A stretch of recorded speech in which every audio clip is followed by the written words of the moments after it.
നമുക്കറിയാം, സർക്കാർ വെച്ച ധവളപത്രത്തിൽ കേരളത്തിലെ സമ്പദ് വ്യവസ്ഥയുടെ ഒരു യഥാർത്ഥ ചിത്രമുണ്ട്. ആ സമ്പദ് വ്യവസ്ഥ ഒരുപാട് പ്രതിസന്ധികളെ നേരിടുകയാണ്. 35,000 കോടി രൂപയുടെ പ്ലാനിൽ 20,500 കോടി ഇല്ല. അങ്ങനെയുള്ള ഒരു ഗവൺമെന്റും നേരിടാത്ത വെല്ലുവിളികളെ, ധനപരമായ പ്രതിസന്ധികൾ, സാമ്പത്തിക പ്രയാസങ്ങൾ ഈ ഗവൺമെന്റ് അഭിമുഖീകരിക്കുക. അവിടെ നിന്നുകൊണ്ടാണ് 1 രൂപയുടെ ടാക്സ് കൂട്ടാതെ വരുമാനമില്ലാതെ നമ്മുടെ പരിമിതികൾക്കുള്ളിൽ നിന്നുകൊണ്ട് ഒരു പുതുയുഗ കേരളം സൃഷ്ടിക്കുന്നതിന് ആവശ്യമായ നിരവധി പദ്ധതികളുമായി ഈ ബജറ്റ് മുന്നിലേക്ക് വരുന്നു. ഞങ്ങൾ ഉദ്ദേശിച്ചത് കേരളത്തിന്റെ സമ്പദ് വ്യവസ്ഥയെ ഉത്തേജിപ്പിക്കാൻ, കേരളത്തിൽ നിക്ഷേപങ്ങൾ ഉണ്ടാകാൻ, അതുവഴി തൊഴിലവസരങ്ങൾ ഉണ്ടാകാൻ, ഖജനാവ് നിറയ്ക്കാൻ, നിറഞ്ഞ ഖജനാവ് അതിൽ നിന്ന് പണമെടുത്ത് സമ്പത്തിന്റെ നീതിപൂർവമായ വിതരണം നടത്തി സാധാരണക്കാരെയും പാർശ്വവൽക്കരിക്കപ്പെട്ടവരെയും ചേർത്ത് നിർത്തുക എന്നുള്ള വിശാലമായ ലക്ഷ്യം ഉൾക്കൊണ്ടുകൊണ്ടിട്ടുള്ള ഒരു ബജറ്റാണ് ഇന്നിവിടെ അവതരിപ്പിക്കാൻ കഴിഞ്ഞതിൽ എനിക്ക് വളരെയധികം അഭിമാനമുണ്ട്. നമുക്കറിയാം, നമ്മുടെ ജനസംഖ്യയിൽ വലിയ മാറ്റങ്ങൾ ഉണ്ടാവുകയാണ്. ഇതുവരെ കേരളത്തിൽ ഒരു പഠനവും നടത്തിയിട്ടില്ല.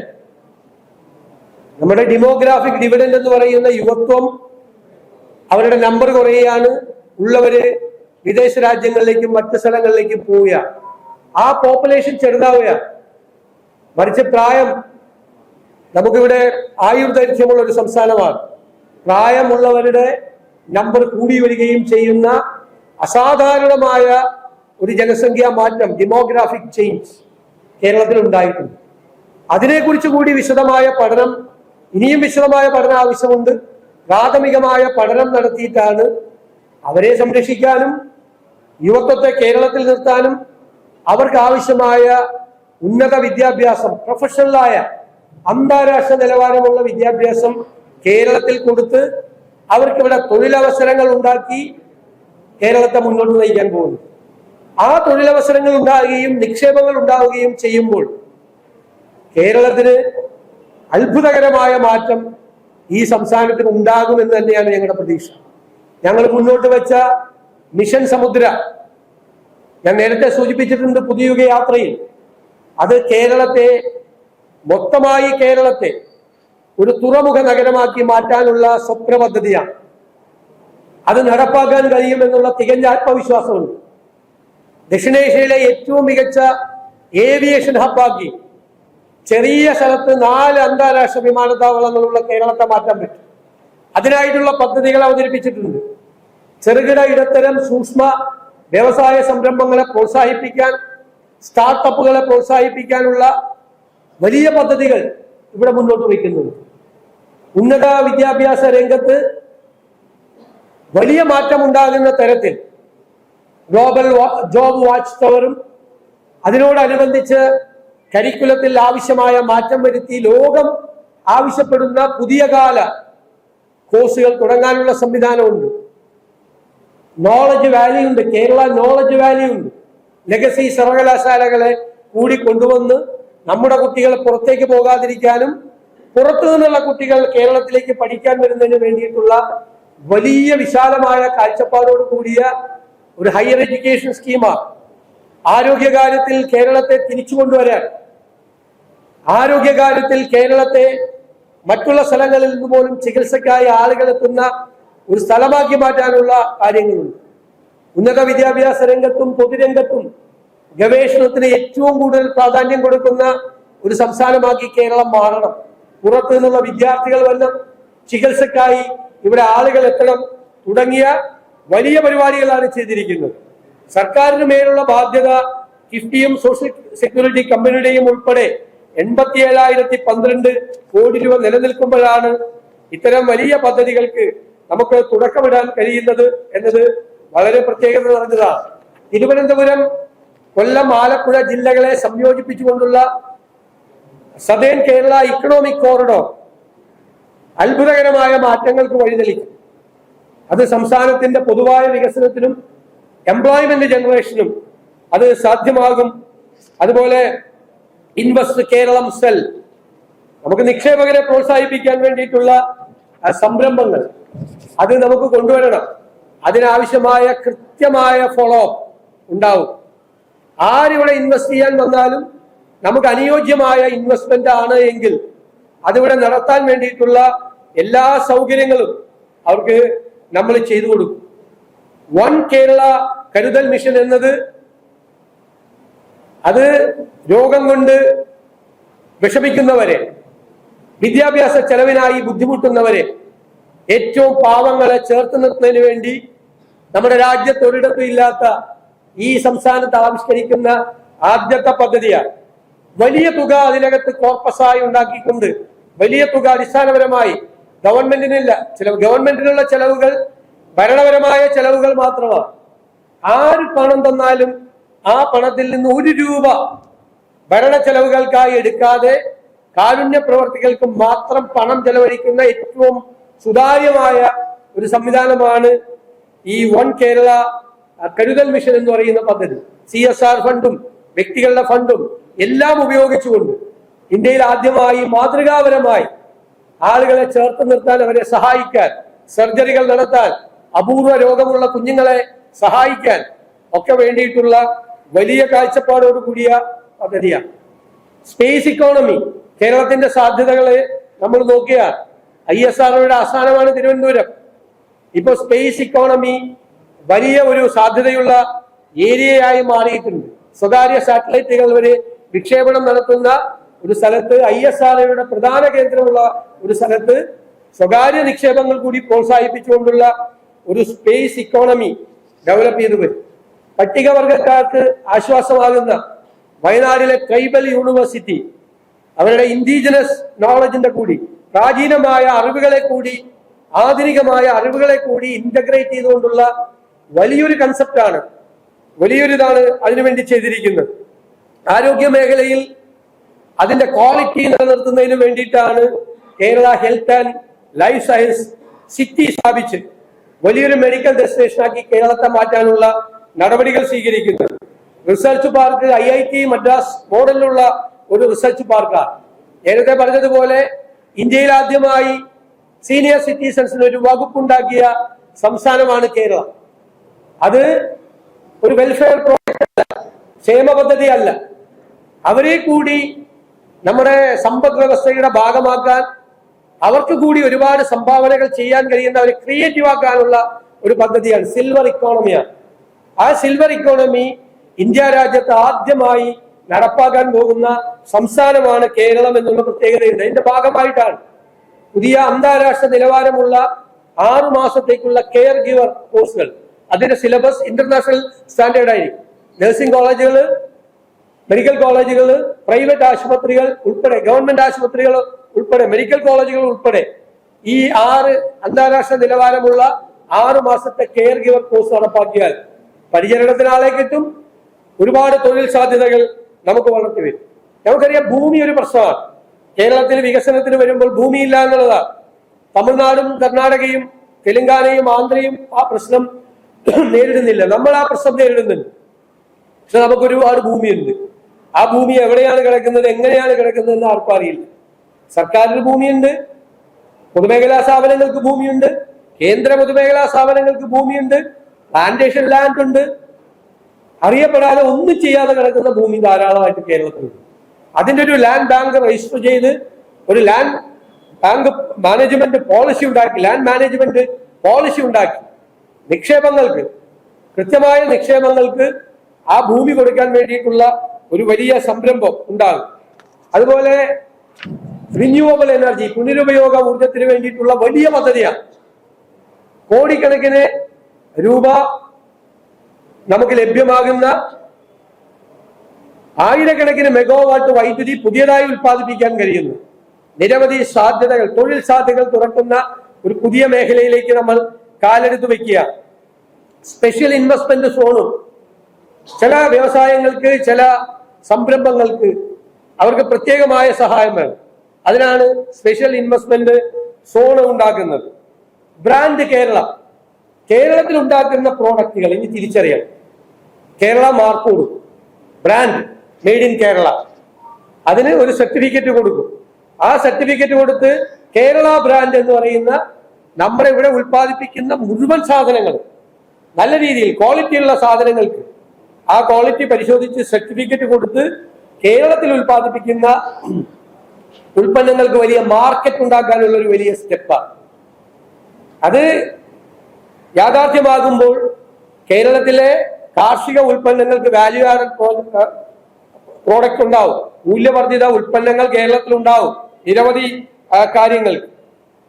അതുപോലെ ഈ പ്ലാനിൽ ഒരു കുറവ് വരുത്തിയപ്പോൾ അത് പട്ടികജാതിക്കാരെ, പട്ടികവർഗക്കാരെ, മത്സ്യത്തൊഴിലാളികളെ ബാധിക്കാതിരിക്കാനുള്ള പ്രത്യേകമായ നിലപാട് ഗവൺമെന്റ് സ്വീകരിച്ചു. മണ്ണെണ്ണ സബ്സിഡി 75 രൂപയാക്കി വർദ്ധിപ്പിച്ചു. തീരപ്രദേശത്തെ ജനങ്ങളെ, മലയോരത്തെ ജനങ്ങളെ, പാവപ്പെട്ടവരെല്ലാം അഡ്രസ് ചെയ്യുന്ന ഒരു ബജറ്റാണിത്. അതുപോലെ നഗരവികസനം, നഗരങ്ങളെ കേന്ദ്രീകരിച്ചുകൊണ്ടാണ് ഇപ്പൊ ഒരു വലിയ മാറ്റം ലോകത്ത് എല്ലായിടത്തും ഉണ്ടാകുന്നത്. അതിനാണ് Kerala urban growth mission. Public transport ഉൾപ്പെടെയുള്ള കാര്യങ്ങൾ ചെയ്യാം.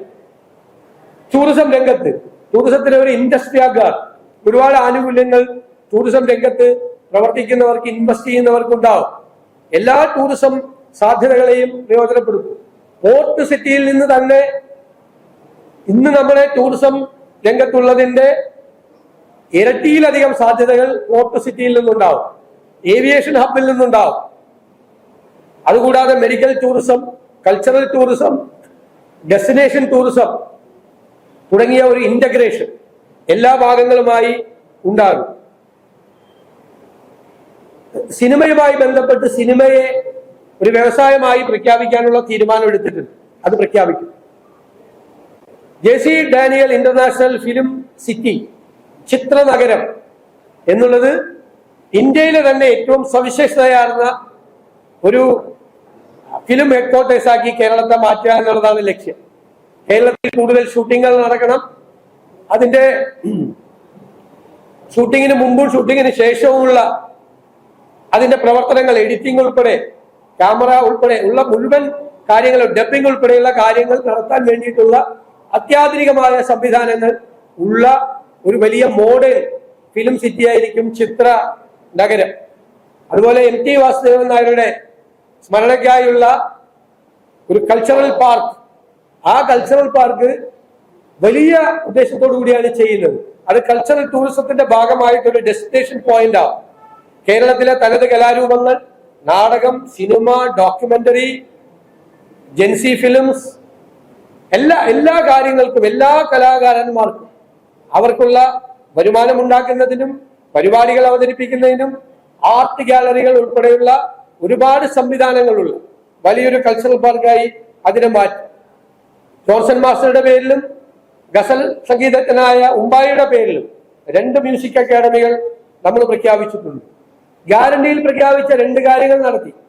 ഇനി മൂന്നാമത്തേത് ഉമ്മൻചാണ്ടി ആരോഗ്യ ഇൻഷുറൻസ് പദ്ധതി നടപ്പിലാക്കുന്നതിനുള്ള പ്രാരംഭ നടപടികൾ നമ്മൾ ആരംഭിച്ചു.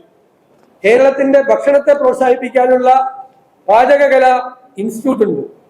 പ്രകൃതി ദുരന്തങ്ങളെ നേരിടാൻ, കാലാവസ്ഥാ വ്യതിയാനം ഉണ്ടാക്കുന്ന ദുരന്തങ്ങളെ അഭിമുഖീകരിക്കാൻ ഏറ്റവും ആധുനികവൽക്കരിച്ച എല്ലാ സംവിധാനങ്ങളോടും കൂടിയ പ്രഡിക്ഷൻ ഉൾപ്പെടെ എല്ലാ കാര്യങ്ങളും നടത്താൻ കഴിയുന്ന തരത്തിലുള്ള കേരള ഡിസാസ്റ്റർ റെസിലിയൻസ് സെന്റർ, അതൊരു വലിയ സ്റ്റെപ്പാണ്.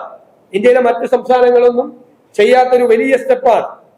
അതുപോലെ പ്രവാസികളുടെ റെമിറ്റൻസ് ഇക്കോണമി, അത് ഇൻവെസ്റ്റ്മെന്റ് ഇക്കോണമിയാക്കി മാറ്റി അവരുടെ പങ്കാളിത്തം കേരളത്തിലെ വികസന കാര്യത്തിൽ PPP മോഡലുകളിൽ എല്ലാം പ്രവാസികളെ, അതിലെ പണക്കാരായിട്ടുള്ള ആളുകളെ മാത്രമല്ല ഇടത്തരക്കാരെ കൂടി വികസനത്തിൽ പങ്കാളികളാക്കും. അതിനു വേണ്ടിയിട്ടുള്ള പബ്ലിക് ഇഷ്യൂ ചെയ്യും, ഷെയർ ഉണ്ടാകും. അവർ തിരിച്ചു മടങ്ങി വരുമ്പോൾ അവർക്കൊന്നുമില്ല എന്നുള്ളൊരു അവസ്ഥയുണ്ടാകാൻ പാടില്ല. അതേ അവസരം സംസ്ഥാനത്തിന്റെ സമ്പദ് വ്യവസ്ഥയെ കെട്ടിപ്പടുക്കാൻ വലിയൊരു പങ്ക് പ്രവാസികൾക്ക് വഹിക്കാനും കഴിയും. തിരുവനന്തപുരം, കോഴിക്കോട് ലൈറ്റ് മെട്രോ പദ്ധതിയും അതുപോലെയുള്ള പദ്ധതിയാണ്. നമ്മള് തദ്ദേശ സ്വയംഭരണ സ്ഥാപനങ്ങൾക്കുള്ള വികസന ഫണ്ട് 28.5% ഉയർത്തി. റബ്ബറിന്റെ താങ്ങുവില 200-ൽ നിന്നും 250 ആക്കി. പാലിന്റെ ഉൽപാദനം 1 കോടി ലിറ്ററായി വർദ്ധിപ്പിക്കാനുള്ള പദ്ധതികൾ ഉൾപ്പെടെ ഉണ്ട്. പട്ടയ പ്രശ്നങ്ങൾ പരിഹരിക്കാനുള്ള നടപടി, ഭൂമി പ്രശ്നങ്ങൾ പരിഹരിക്കാനുള്ള നടപടി, ഹ്യൂമൻ ആനിമൽ കോൺഫ്ലിക്ട്, മനുഷ്യ വന്യജീവി സംഘർഷം കുറയ്ക്കുന്നതിന് വേണ്ടിയിട്ടുള്ള ആധുനികമായ സങ്കേതങ്ങൾ, മൾട്ടി ക്രോപ്സ്, മലയോര മേഖലയിലെ കലർന്നു കിടക്കുന്ന കാർഷിക മേഖലയെ പുനരുദ്ധരിപ്പിക്കാൻ ഉണ്ടാകും. ഭൂനിയമങ്ങൾ ആ കാലത്ത് വന്നപ്പോൾ അത് വളരെ നല്ല പ്രോഗ്രസീവ് ആയിട്ടുള്ള ഭൂനിയമങ്ങളാണ്. പക്ഷെ പല ഭൂനിയമങ്ങളും ഔട്ട്ഡേറ്റഡ് ആണ്, കാലഹരണപ്പെട്ടതാണ്, പല കാര്യങ്ങൾക്കും തടസ്സം നിൽക്കുന്നതാണ്. അതുകൊണ്ടൊരു ഭൂപരിഷ്കരണം 2 എന്നുള്ള രീതിയിൽ ഭൂനിയമങ്ങളിൽ ആവശ്യമായ മാറ്റങ്ങൾ വരുത്തും, ഒരു സംശയമില്ല. പിന്നെ കാസർഗോഡ്, വയനാട്, ഇടുക്കി 3 ജില്ലകൾ പിന്നോക്കം നിൽക്കുന്ന ജില്ലകൾക്ക് പ്രത്യേകമായ സംവിധാനം ഉണ്ടാവും. ആ പാക്കേജ് ഊർജിതമായി നടപ്പിലാക്കും. വിലങ്ങാട് പാക്കേജ് ഉണ്ടാകും. സഹകരണ സംഘങ്ങൾ തകർന്നു പോകുന്നത് തടയാൻ നിക്ഷേപ ഗ്യാരണ്ടി ഉറപ്പുവറ്റും. കശുവണ്ടി, കയർ, കൈത്തറി അടക്കമുള്ള നമ്മുടെ പരമ്പരാഗത വ്യവസായ മേഖലയെ താങ്ങി നിർത്താൻ ഇൻകം സപ്പോർട്ട് സ്കീം ഉണ്ടാവും. നിരവധി തോട്ടം മേഖലയിൽ ടൂറിസത്തിനും മൾട്ടി ക്രോപ്സിനും പ്രാധാന്യം കൊടുക്കും. ധാരാളം അതുപോലത്തെ സംവിധാനങ്ങൾ, ഭാവിയെ മാറ്റിമറിക്കാൻ കഴിയുന്ന നിരവധി സംവിധാനങ്ങളാണ് ഇതിനകത്ത് ഏർപ്പെടുത്തിയിരിക്കുന്നത്. ഞാൻ ബജറ്റ് പ്രസംഗം വിശദമായി വായിച്ചതുകൊണ്ട് എല്ലാ കാര്യങ്ങളും വീണ്ടും ആവർത്തിക്കുന്നില്ല. ഒരുപാട് കാര്യങ്ങൾ ബജറ്റിലുണ്ട്. അതിന്റെ ഒരു പെർഫോമൻസ്, ആ ബജറ്റിൽ നിർദ്ദേശിച്ചിരിക്കുന്ന കാര്യങ്ങൾ വളരെ സമയബന്ധിതമായി വളരെ ഭംഗിയായി തീർക്കാൻ വേണ്ടിയിട്ടുള്ളൊരു മെക്കാനിസം കൂടി ഉണ്ടാകും. കൃത്യമായ പെർഫോമൻസ് ഓഡിറ്റിംഗ് ഉണ്ടാകും. ഓരോ ക്വാർട്ടറുകളിലും ബജറ്റിൽ പ്രഖ്യാപിച്ചിരിക്കുന്ന പദ്ധതികളുടെ പുരോഗതിയെ വിലയിരുത്താൻ വേണ്ടിയിട്ടുള്ള ആധുനികമായ സംവിധാനങ്ങളുടെ പിൻബലത്തോടു കൂടിയ പുതിയ ഫോളോ അപ്പ് ഉണ്ടാവും. പ്രോജക്ട് ഇംപ്ലിമെന്റേഷൻ, അതിനാണ് നമ്മുടെ ബജറ്റിൽ നിന്നും ഏറ്റവും വലിയ ലീക്കേജ് ഉണ്ടാകുന്നത്. കോടിക്കണക്കിന് രൂപ, ആയിരക്കണക്കിന് കോടി രൂപ ഖജനാവിൽ നിന്ന് ചോർച്ചയുണ്ടാകുന്നത് പ്രോജക്ട് ഇംപ്ലിമെന്റേഷൻ നടത്തുമ്പോഴാണ്. പല പ്രോജക്റ്റുകളും സമയത്തിന് തീർക്കാതെ 2 കൊല്ലം കൊണ്ട് തീർക്കേണ്ടത് 10 കൊല്ലം കൊണ്ട് തീർത്ത് സംസ്ഥാനത്തെ ഖജനാവിന് 100 കോടി രൂപയുടെ പദ്ധതി 1000 കോടിയിൽ അവസാനിക്കുന്ന പദ്ധതിയാണ്. പ്രോജക്ട് ഇംപ്ലിമെന്റേഷന് ഒരു പ്രോട്ടോകോൾ ഉണ്ടാകും. ആ ഉത്തരവാദിത്തം ഏറ്റെടുക്കുന്ന ഉദ്യോഗസ്ഥർക്ക് ഒരു അക്കൗണ്ടബിലിറ്റി ഉണ്ടാകും. അതിനു വേണ്ടിയിട്ടുള്ള ഏറ്റവും മികച്ച ഒരു പ്രോജക്ട് ഇംപ്ലിമെന്റേഷൻ പ്രോട്ടോകോൾ ആ കേരളത്തിൽ നടപ്പാക്കുക തന്നെ ചെയ്യും. അതുകൊണ്ട് നടപ്പാക്കാൻ കഴിയുന്ന പദ്ധതികളാണ് പ്രഖ്യാപിച്ചിട്ടുള്ളത്. നികുതിയൊന്നും വർദ്ധിപ്പിച്ച് ജനങ്ങളെ ബുദ്ധിമുട്ടിലാക്കാതെ, പ്രയാസത്തിലാക്കാതെ അവരെ ചേർത്ത് പിടിക്കുന്നതിന് വേണ്ടിയിട്ടുള്ള ഒരു ബജറ്റായി കേരളത്തെ ഭാവിയെക്കുറിച്ച് ഒരു പുതിയുഗ കേരളത്തെ സ്വപ്നം കണ്ടുകൊണ്ട് അത് യാഥാർത്ഥ്യമാക്കാൻ വേണ്ടിയിട്ടുള്ള ആത്മാർത്ഥം നിറഞ്ഞ ശ്രമങ്ങളാണ് ഈ ബജറ്റിൽ നടത്തിയിട്ടുള്ളത്.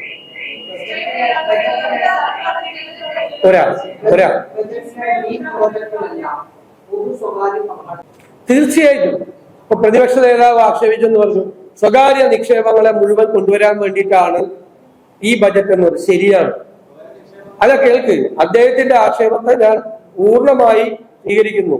സ്വകാര്യ നിക്ഷേപം ഇവിടെ ഉണ്ടാവണം. ഈ 87,000 കോടി രൂപയുടെ കടവും ഇപ്പൊ കൊടുക്കേണ്ട ബാധ്യതയും 5 ലക്ഷം കോടി രൂപയുടെ കടവുള്ള ഒരു സംസ്ഥാനത്തിന് ഏത് കാര്യമാണ് ഒരു സെക്ടറിൽ, പബ്ലിക് സെക്ടറിൽ തുടങ്ങാൻ പറ്റുന്നത്? ഇവിടെ ഇൻവെസ്റ്റ്മെന്റ് വേണ്ടേ? ഇവിടെ മത്സരിക്കുകയാണ് സംസ്ഥാനങ്ങൾ, ഇന്ത്യയിലെ സംസ്ഥാനങ്ങൾ. ഓരോ ഇൻവെസ്റ്ററേയും കൊണ്ടുപോകുന്നതിന് വേണ്ടി തമിഴ്നാടും കർണാടകയും മഹാരാഷ്ട്രയും തെലങ്കാനയും ആന്ധ്രയും ഹരിയാനയും എല്ലാവരും മത്സരിക്കുകയാണ്. ഇവിടെ വരാൻ പാടില്ല ആരും. അതല്ല ഞങ്ങളുടെ നയം. ഞങ്ങൾ സ്വകാര്യ നിക്ഷേപത്തെ പ്രോത്സാഹിപ്പിക്കും, ഇൻവെസ്റ്റ്മെന്റിനെ പ്രോത്സാഹിപ്പിക്കും. അതുവഴിയേ സമ്പദ്ഘടനയെ മെച്ചപ്പെടുത്താൻ പറ്റുള്ളൂ. പ്രൈവറ്റൈസേഷൻ എവിടെയാണ് ഉണ്ടാക്കിയത്? അല്ല, ഏത് മേഖലയാണ് സ്വകാര്യവൽക്കരിച്ചത്? KSRTC സ്വകാര്യവൽക്കരിച്ചോ? വാട്ടർ അതോറിറ്റി സ്വകാര്യവൽക്കരിച്ചോ? ഒരു മേഖലയും സ്വകാര്യവൽക്കരിച്ചിട്ടില്ല. ഒരു മേഖലയും സ്വകാര്യവൽക്കരിക്കുമെന്നുള്ള പ്രഖ്യാപനം നടത്തിയിട്ടില്ല.